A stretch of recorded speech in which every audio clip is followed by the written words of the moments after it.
Since the outbreak of COVID-19 in our community, government agencies such as People's Association, the Health Promotion Board, as well as Active SG, we have been very mindful and to introduce some of the measures in the implementation of some of our programs. So for example, temperature taking, health advisory, travel advisory has been implemented since the outbreak.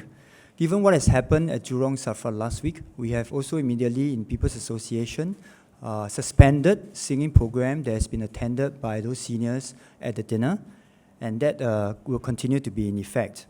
In order to reduce the risk of transmission in our community, because seniors are also a more vulnerable group, the government agencies, we have decided to suspend for 14 days all senior-centric activities in our community centers, community clubs, residence committees, as well as HPB centers and Active SG centers.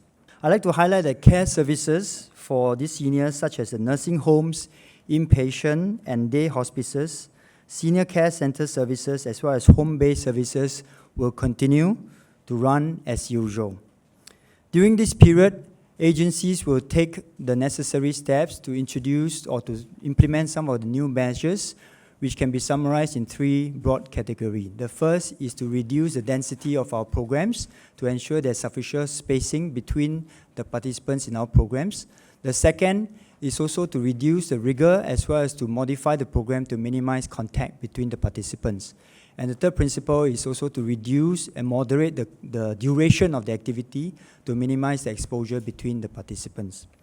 We will also increase the frequency of cleaning of some of the apparatus as well as instruments that are being used and the equipment and the rooms that are being used for these activities.